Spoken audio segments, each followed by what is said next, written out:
حضور علیہ الصلوۃ والسلام نے ارشاد فرمایا جو تم رزق کما کے لاتے ہو نا، اپنے بچوں کو کھلاتے ہو، اپنی بیوی کو کھلاتے ہو، تو اس کا ثواب تمہیں صدقے کا ملے گا، تمہارے نامہ اعمال میں صدقہ لکھا جائے گا کہ محنت کر کے لائے، محنت کر کے کمایا، اپنے بچوں کو کھلایا۔ تو رزق حلال کمانا یہ عین عبادت ہے، لیکن رزق حلال کے ساتھ ساتھ پھر اللہ تبارک و تعالیٰ نے یہ چیز بھی ساتھ خاص کر دی۔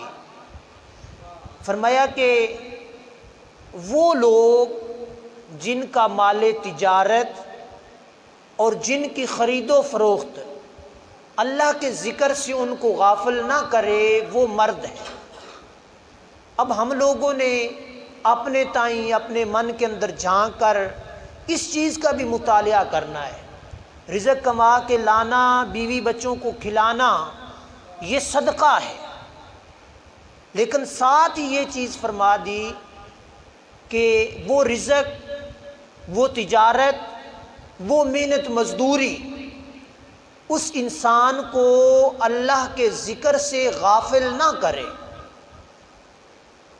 تو وہ رزق پھر صدقہ بنے گا۔ اگر رزق کے پیچھے لگ کے، تجارت کے پیچھے لگ کے، مال اسباب کمانے کے پیچھے لگ کے اللہ کے ذکر سے غافل ہو گیا، غفلت کا شکار ہو گیا، یا اس کی تجارت نے اس کو نماز پڑھنے سے، اللہ کا ذکر کرنے سے روک دیا، اس کی خرید و فروخت نے اللہ کے ذکر سے غافل کر دیا، تو پھر کیا ہوگا؟ پھر وہ رزق تو کمائے گا، لیکن وہ رزق عبادت نہیں بنے گا۔ وہ رزق تو کمائے گا، لیکن وہ رزق صدقہ نہیں بنے گا۔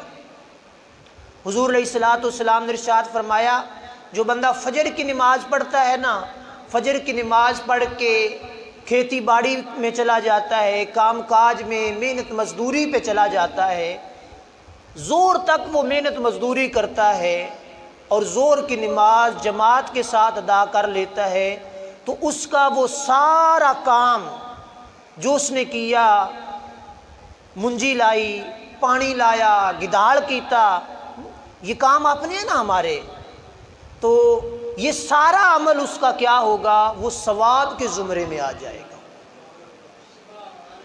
اور اسی طرح فرمایا کہ رات کو عشاء کی نماز پڑھ کے کوئی بندہ سو جائے اور صبح فجر کی جب نماز جماعت کے ساتھ ادا کر لے، تو ساری رات سونا عبادت لکھ دیا جائے گا۔ تو یہ درجہ ہے۔ اسی طرح یہاں پہ جو رزق سے مراد ہے وہ انسان کو غفلت کا شکار نہ کرے۔ غافل کر دیا رزق نے تو پھر ثواب نہ رہا، تجارت نے اللہ کے ذکر سے غافل کر دیا تو پھر وہ تجارت باعث برکت نہ رہی۔ تو فرمایا کہ وَإِقَامِ الصَّلَاةِ وَإِيتَاءِ الزَّكَاةِ، جو اللہ تبارک و تعالیٰ نے ان کو رزق دیا ہے، پہلی بات تو یہ ہے کہ ان کا رزق ذکر سے غافل نہیں کرتا، اور دوسری ساتھ چیز ہے کہ رزق ان کے پاس ہے تو ان کا وہ رزق ان کو مغرور نہیں بناتا۔ ہمیشہ اللہ کی ذات سے تعلق تب ٹوٹتا ہے جب انسان کے دل کے اندر مغروری اور بڑا پن آ جاتا ہے۔ ایک وقت تھا انسان غریب ہے، وہ نماز بھی پڑھتا ہے، خود بھی دعا کرتا ہے، دوسروں سے بھی دعا کا کہتا ہے کہ بھئی دعا کرو میرے رزق کے اندر برکت ہو جائے۔ پھر جب رزق میں برکت ہو گئی تو اب وہ کہتا ہے کہ اب مجھے نہ تو کسی غریب کی ضرورت ہے، نہ مجھے کسی مسجد کی ضرورت ہے، نہ دعا کی ضرورت ہے، اب میں مالدار ہو گیا۔ تو وہ انسان کے اندر تکبر آ گیا، اس نے پھر اس کو غافل کر دیا۔ پھر جب رزق کی زکوٰۃ کی باری آئی تو اس بندے کے ذہن میں خیال آیا کہ میں نے تو اپنی محنت مزدوری سے کمایا ہوا ہے، یہ کسی غریب کو میں صدقہ کیوں کروں، کسی مسکین کی میں داد رسی کیوں کروں۔ حضور علیہ الصلوۃ والسلام کے دور نبوت میں بھی ایسا معاملہ ہوا۔ ایک صحابی تھے، وہ حضور علیہ الصلوۃ والسلام کی بات